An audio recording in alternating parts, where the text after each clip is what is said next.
Welcome, welcome, welcome, everyone. I am Hank Phillippi Ryan. It is Tuesday and it is 4 p.m. ET, and you are in the very right place for Mighty Mysteries on a Mighty Blaze. We are here every Tuesday at 4 p.m. ET to bring you another fabulous author and another fabulous new book. As I said, I'm Hank Phillippi Ryan, the USA Today bestselling author of 13 thrillers, the newest of which is casually displayed, oops, behind me on the wall, Her Perfect Life, which has starred reviews from Kirkus and Publishers Weekly. And I am very, very grateful for that now in a second printing. We are so thrilled today to bring you Wanda Morris, whose debut, All Her Little Secrets, is just tearing up the place. It came out last week to incredible acclaim. You have never heard such acclaim. And Wanda, everyone is talking about this book. Everyone is talking about it. It's suspenseful, it's original, it's emotional, it's a psychological thriller, the way I describe it, which happens to be about a lawyer. It has all the page turning suspense and power hungry manipulations of the firm. And I am not the only one who absolutely adores this book. If you are new to A Mighty Blaze, let me tell you this very, very quickly before we get to Wanda.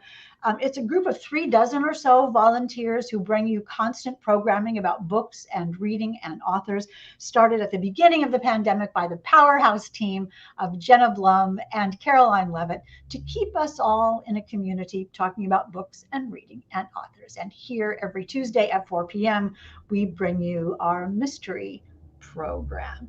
And of course, we will do a giveaway. My final announcement, my final housekeeping announcement, we will do a giveaway of All Her Little Secrets. So one of you during the program ask Wanda a question or just tell her how much you are eager to read the book or how much you love this book.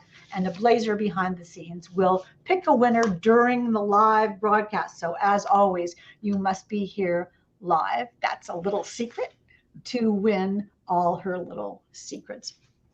Welcome, Wanda Morris, to Mighty Mysteries. It is such a treat to see you. I'm in Boston. Where are you, and how has the launch been? Ah, wow.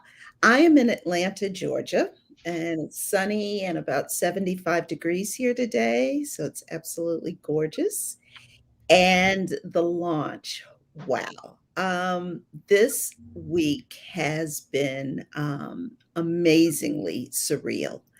I have never experienced anything like it. And I am just trying to soak it all in and kind of enjoy the ride. It's been incredible. It really has. I mean, this launch has been quite special in the history of launches. This book, All Her Little Secrets, I want to show it to you all a million times because you are absolutely going to love it. Got so much attention starting really early on. I know you and I have talked about this, that you were saying that you were doing interviews and programs and all kinds of things early on. In your wildest dreams, did you think that something like this would happen for this book? I mean, it was excerpted in Entertainment Weekly, and that just doesn't happen very often. No. So in a word, no. I when I started it all those years ago, my hope, my prayer was that I would write a book. I would tell a story that would touch people, that would make people laugh, maybe make them well up a little bit, and that it would be bound and sit on a shelf in a bookstore or library. That was like my wildest, kind of what would you like this to be? And so, very early on, as you referenced, when people started to resonate with the book and I got a chance to talk about the book, I was just like, wow, this is like more than I anticipated. And then it just kept growing. And people have been so incredibly generous with their praise and their reviews. And it has far, far exceeded anything that I could have imagined for this book. I really just wanted a book to sit on a shelf and kind of encompass the story that I wanted to tell. And it's been so much more.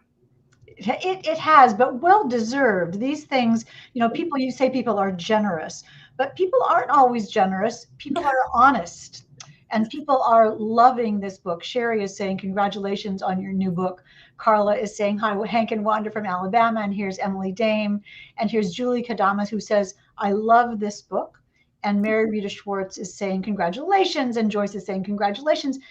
These are people, without this book you would never know them. These people would never know you. You would never know them. And that's quite an amazing thing as well. Indeed.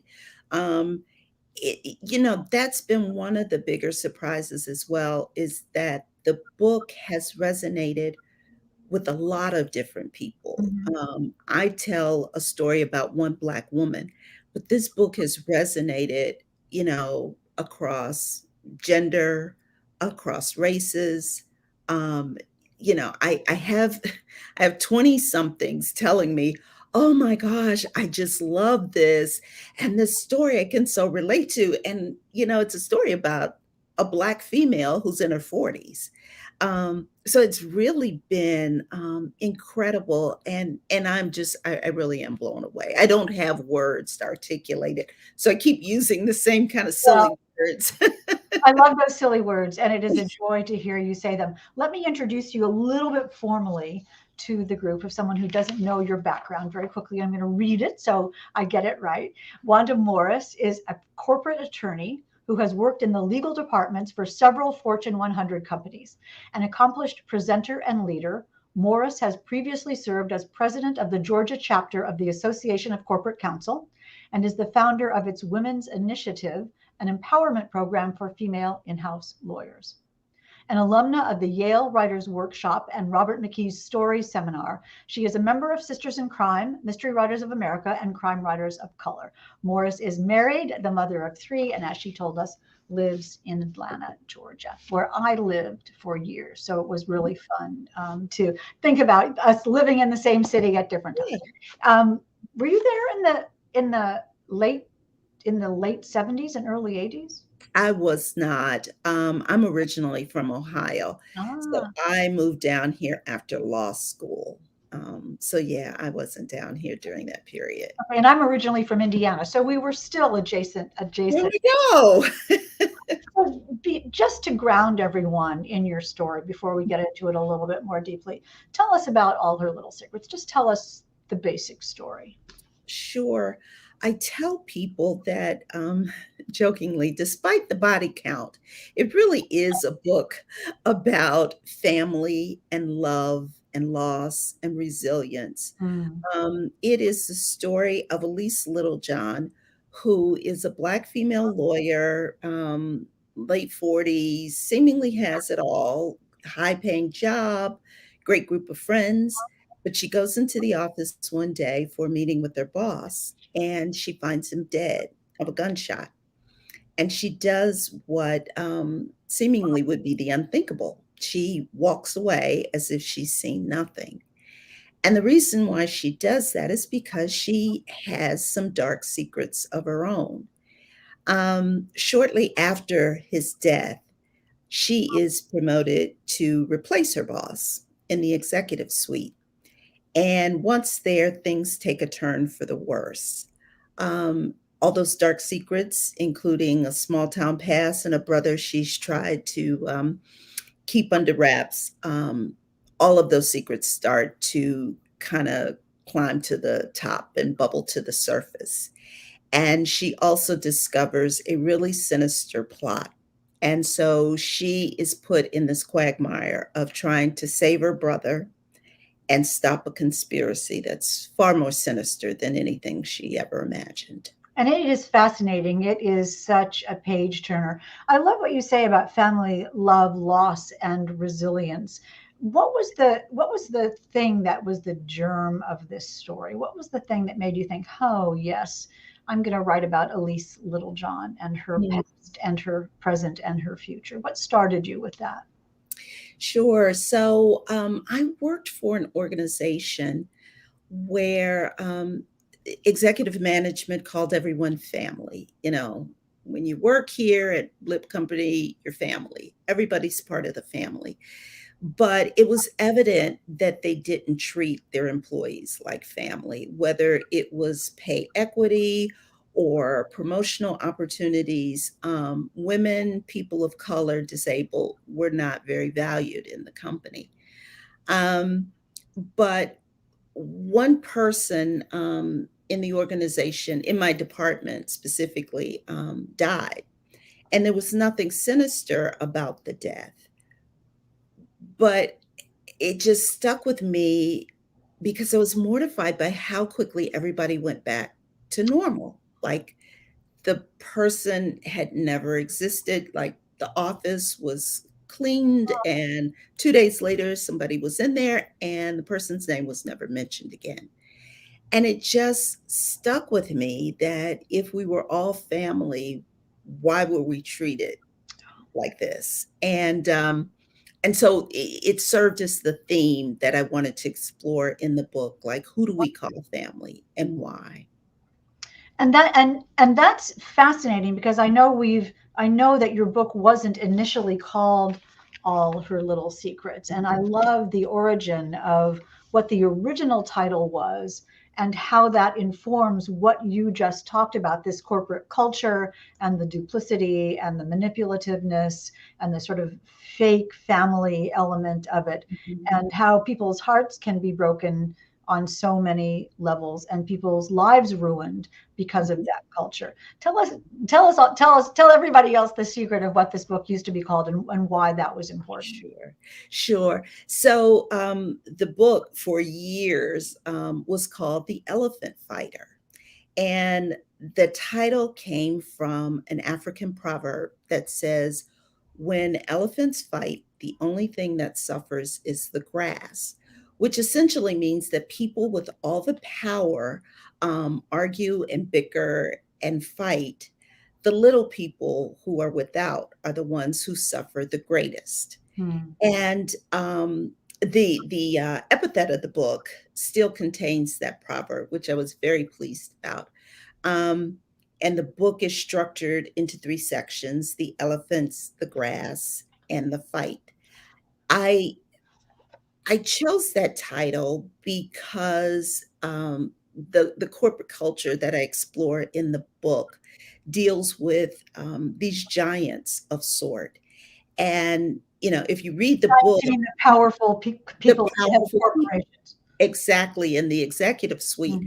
But as you read the book, you start to come away with the thought that, Elise Littlejohn, who's the protagonist, she too is an elephant of sorts. She has power and she exacts that power, much like the other executives in the office. And in the process, people get hurt as well.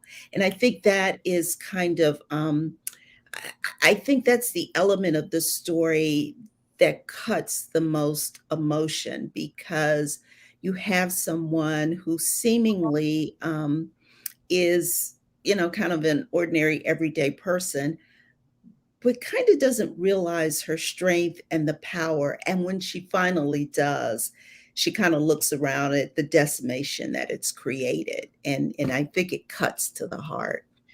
We like her from moment one, and we see her struggling as a black woman in this company that pretends to welcome her, and pretends to be helping her. And we see her trying to gauge what's really going on. And we start with her, though, as a little girl, which is so Mhm. sweet, and so tender. Tell us a little bit about her, who Elise Littlejohn is, and why she is the way she is. Not giving anything away, of No, course, no but just spoilers. let us meet her. Sure. So, just to back up, the book is told in dual timelines, so that the reader can see and appreciate Elise as a 14-year-old girl, one hot summer before she departs this rural town in Georgia, and then the present day scenes where she is a working adult. And the reason why I wrote the book in dual timelines, you have to understand, it was written in a linear fashion originally. So you But didn't start out with the dual timelines. I, You started I out with Elise in the present. Is that correct? exactly, and the entire book was told just in the present timeline. But I got, and we talked about this, I got a ton of rejection for this book. And one of the recurring themes through the rejection was that I just don't understand why she would behave the way she does. And so I knew I needed to flesh out more for the reader her backstory. And that's why I opened up and did the dual timelines. And so when you come to understand this 14-year-old girl who, for all intents and purposes, essentially raised her little brother. Her mother had her own challenges. And so it was really left to Elise to serve as kind of the family structure. And so she is very, very loyal to her brother. There is another character in the book, Vera, who I absolutely love. And she kind of steps in the gap and she serves in this kind of mother maternal role for both children, both Elise and her brother.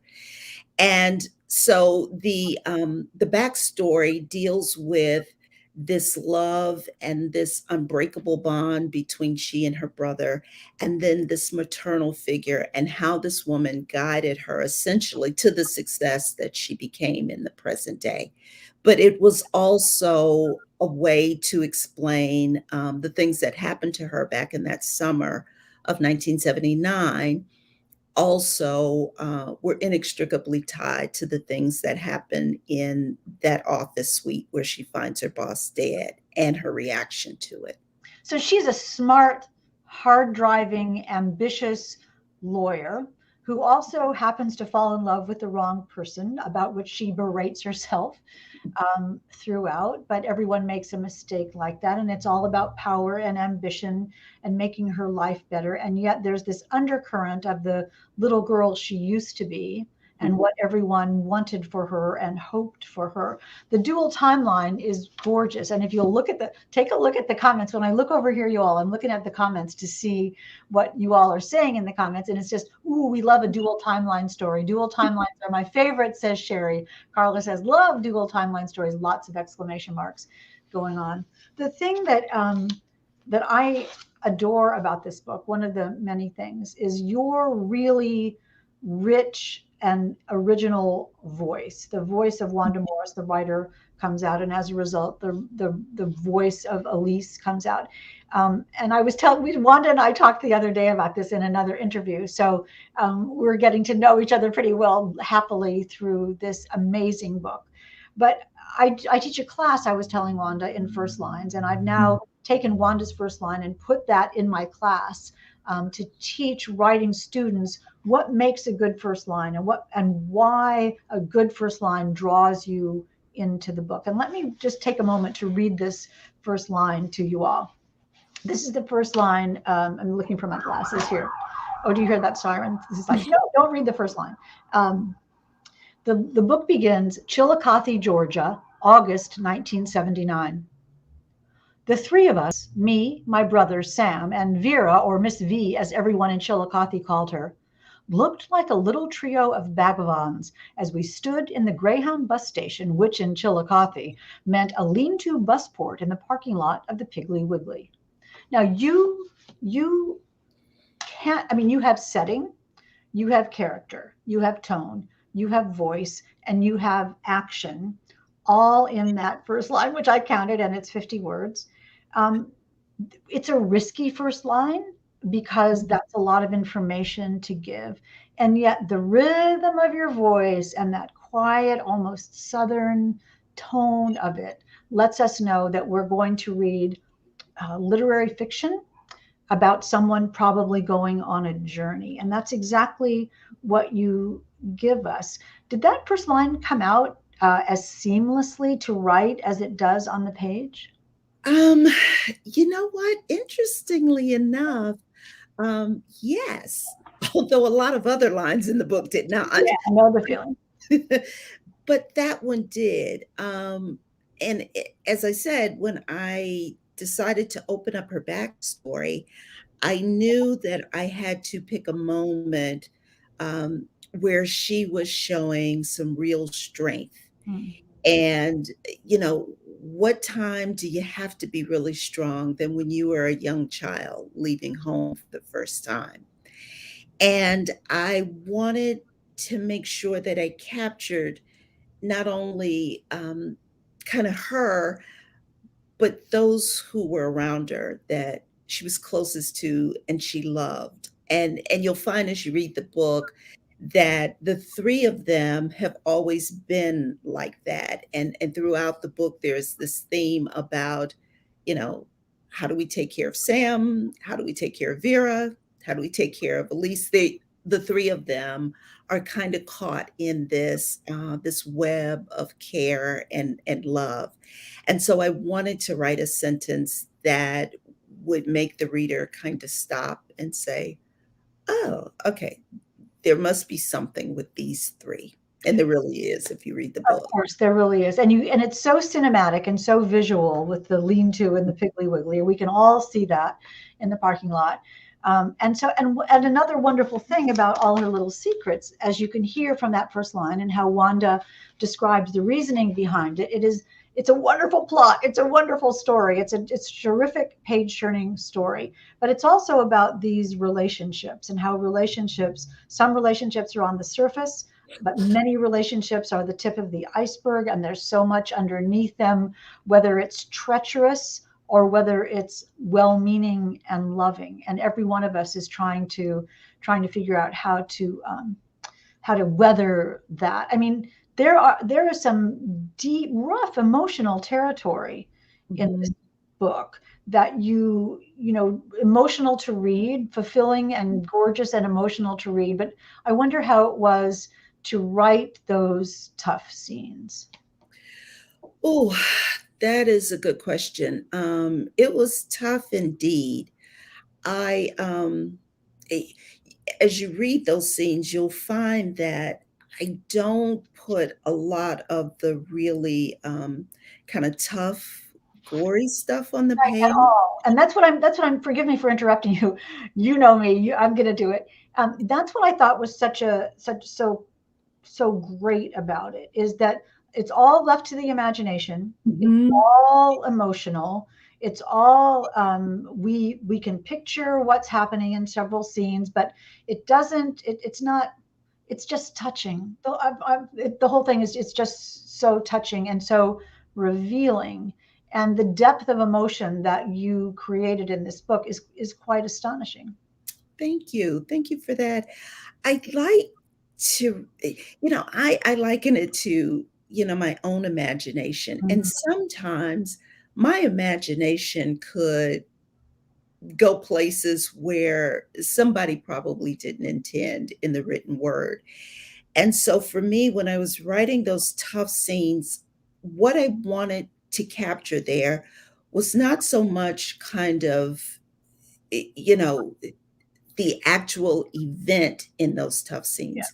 I wanted to capture the emotion. exactly. And so when Elise is struggling in some scene, I try and back away and write in a way that you are standing and feeling what she's feeling, and not so much seeing what she's seeing, but you're kind of caught up in the same emotion that she is. And it's just because I think that a person's imagination is much more vivid than what you could write on the page. And even with some of the scenes that in the book that are not quite as tough and rigorous, I still wanted to capture that emotion. And whether that emotion was humor between she and a girlfriend, or love between she and her brother, I wanted to make sure that the reader kind of stood in her place and not necessarily looking through her eyes and seeing, the refrigerator's here and the sofa's here, but like, oh my gosh, this is my best friend. And we're sitting here and we're both caught in the situation that embarrasses us both. I mean, Does that make it's sense? really we love Elise. We are, we fear for her, we feel for her, we hope for the best for her, and we're also incredibly. I mean, she's brave, and there are some risk taking that she does throughout. There are some shocking things, emotional things that happen to her. There are some real life revelations about how people really are and what they do behind closed doors that you explore. So, I mean, there's so much suspense in this book. I was honestly turning the pages as fast as I could. Um, how was it to write? I mean, were you just typing as fast as you could in those scenes? You know what? I heard someone once, I can't remember who it was. Maybe it was Stephen King or someone who said, if you're not laughing when you write the scene, then, the reader isn't going to laugh. And so those scenes where things are kind of going at this crazy, frenetic pace, I was writing that way. Because as you well know, you sit at the keyboard, or in my case, I write all my first drafts by hand, but you sit there in front of the page. And so the ideas are kind of spinning around in your head and you're writing. And then you have a light bulb moment and you go, oh my gosh, yes. And so you're so anxious to get it down on paper and make sure that you capture all that is in your brain. And so those scenes, yeah, I was writing frenetically. Those scenes where, you are kind of like, oh gosh, what's going to happen? Those were the moments where I was kind of like, ooh, what would happen here? So I kind of write like I hope people read, if that makes any No, it sense. totally does. And and it is, you are taken there. It is one of the most cinematic books I've read in a long time. I could completely envision every scene of this, which is quite a joy. And I do have to tell you, without any spoilers, I do have to tell you that in the end, I honestly gasped. I gasped. And I wonder if you knew what was going to happen. We're being careful here, you all. I, I wonder if you knew what was going to happen before you wrote it. Um, well, interestingly enough, that ending came about maybe a couple years ago. I had a different ending for the Oh, book. And my agent, Lori Galvin, who is she has a wonderful eye for manuscripts. And so when she signed me on, she told me initially, she's like, I love this book. She says, but I think you might need to change the back half. And I was like, oh, great. you know, yeah, like, just one little thing, the whole second half. she's like, I love this book, but change the whole half of the back half of the book. Um, but she was right when I stood back, because what she said is, she said, I think it needs something fresher.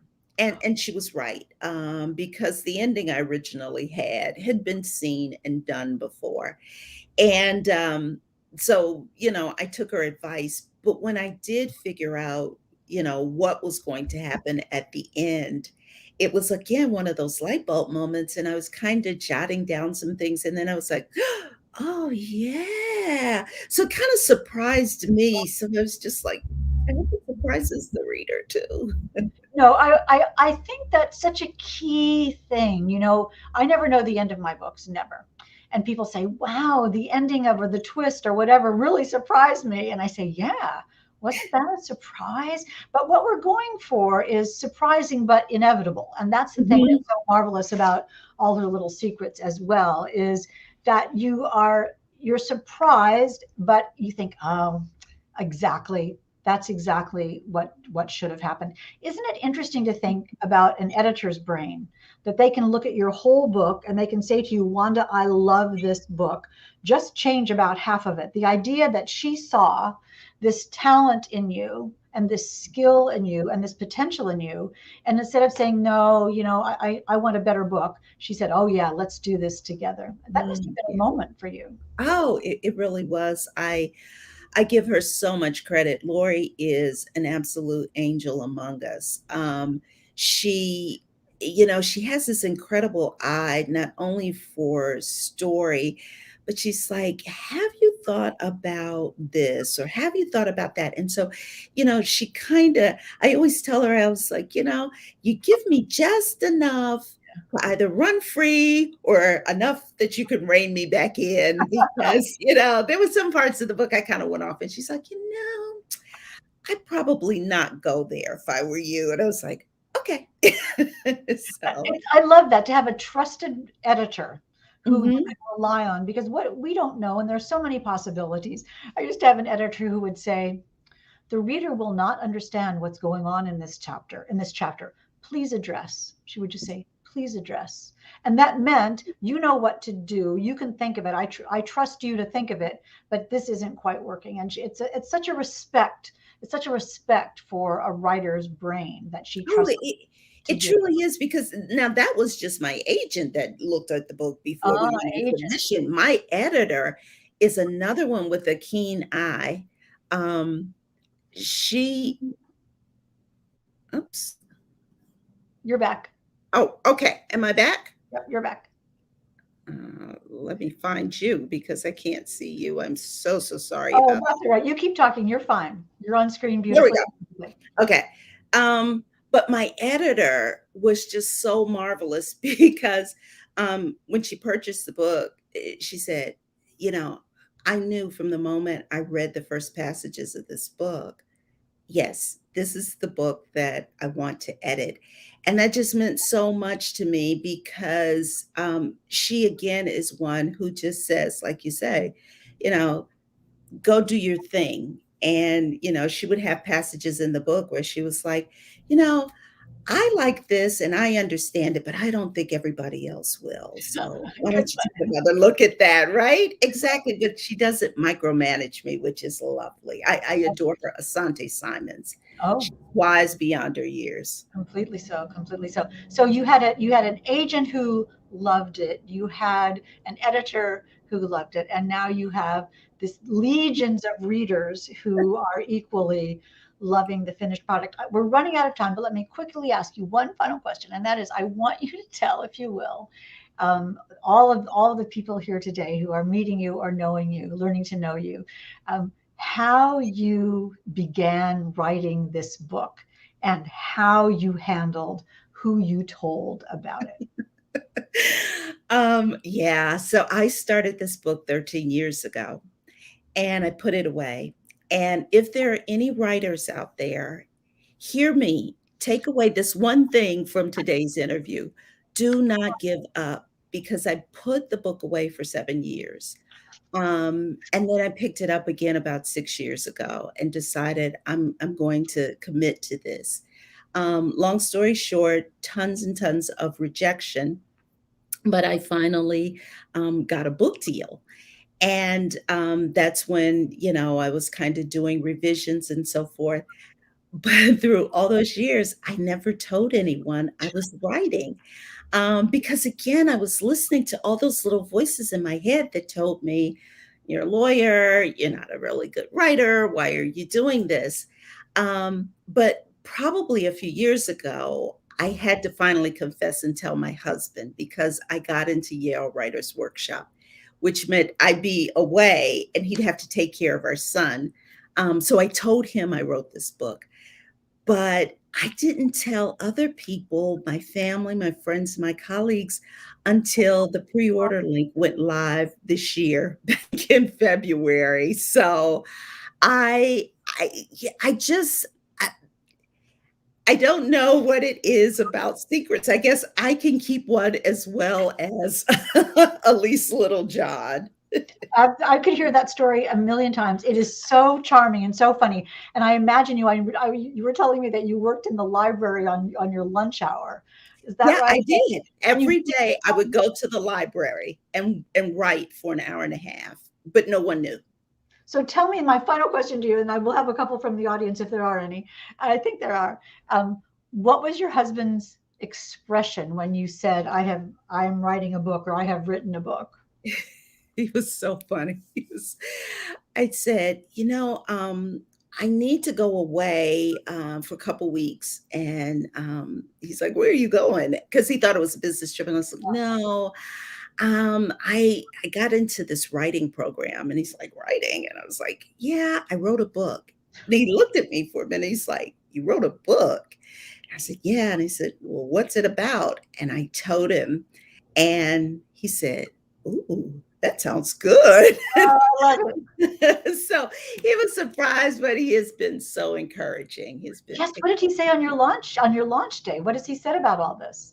oh my gosh, he has been like a rock star. Like I told my publicist, he is angling for her job because wherever we go, he runs down, "Oh yeah, it's been in Entertainment Weekly and she's been on the cover of Library Journal." And he has been an absolute rock star. In fact, all three of my kids have. Everyone is so, so excited because I think everybody thought, wow, this is a pretty cool thing. I think it's a pretty cool Yeah. thing.